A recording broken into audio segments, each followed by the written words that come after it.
I'm sitting at a park in Flowery Branch, Georgia, near where I lived for the first 5 years after I got out of federal prison.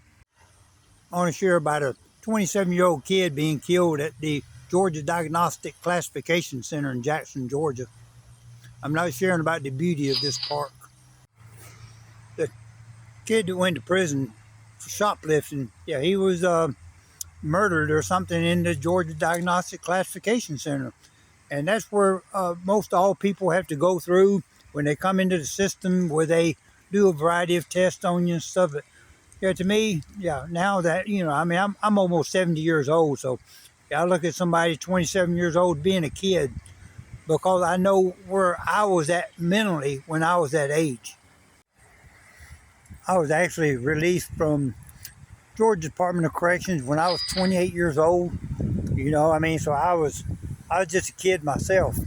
So I look today back at those situations and know how fortunate I was to have survived the things I survived.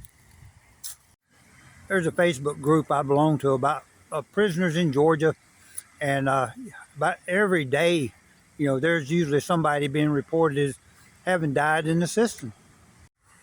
The majority are gang related because they're always battling inside that system, or some things might appear racial, but yeah, there's a lot of bad things that goes on in the Georgia Department of Corrections, just as it does in Alabama and California and many other prisons throughout the United States and around the world. I mean, a lot of really horrific crimes, and some things it just ain't supposed to happen. It's one thing if person's out on the street gang banging and running around doing all that stuff, and then they go into prison, run into someone with bad blood or an opposing gang or something, and they lose their life. And even though that doesn't make it any more justified, but it's just more understandable than a 27-year-old kid going in for shoplifting and then being killed inside the system.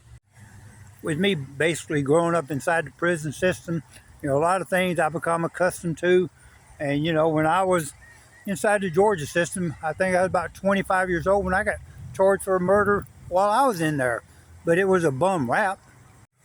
I went in when I was 21 years old for armed robbing drugstores and motor vehicle theft. And then while I was in, I picked up 2 counts of mutiny in the penal institution and an escape. And it was only by the grace of God that I was able to walk out the door. And, my story is like many others that will come on here now on TikTok. There's quite a few guys that get on here and talk about the dangers and the reality of prison life, where it's not all glamour. Like sometimes it gets glorified, and there's nothing glamorous about going to prison and having to live there and spend your life. And ironically, as I sit here making this video, walking the park, I had never noticed that this building sitting up on that hill is juvenile court probation. And that's how I began. I began as a kid, getting arrested when I was 12 years old. And I grew up running the streets, doing all the thug stuff, robbing and stealing, because, I had a problem with those things that affect the way that you think and you feel.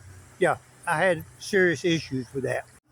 And today I had a gratitude for having survived that lifestyle and knowing, how fortunate that I am. I come on here, I share my story because I don't want other young children or anybody to make the same mistakes I did and end up, spending your life in prison or sometimes leading to death. A lot of decisions we make in life, they have long consequences, and the ones I made when I was 11 years old to start off doing LSD and other substances led to me spending my life locked in cages. And for me, when I say most of our life, my last sentence is, if you've ever watched some of the pen videos I have, I served 30 years in the feds from 1988 to 2018. And so, yeah, I come on here, I share because I want to try to make a difference, and hopefully that someone will listen and change the direction of their life. Because, yeah, a lot of times it's real easy to make a decision and you don't know where it's going to take you. It's just like that 27-year-old kid going to prison for something as simple as shoplifting and then losing his life as a result of going to prison. So I'm going to end this video by saying, if you're in that lifestyle, you just be aware of the potential consequences of, running around doing the things that you're doing, and know that there are better choices. And I hope that somehow this video helped you, or you'll share it and maybe it will help someone else. But yeah, know that you're worth it and you deserve more in life than what living in a prison cell will give you. Thanks for watching.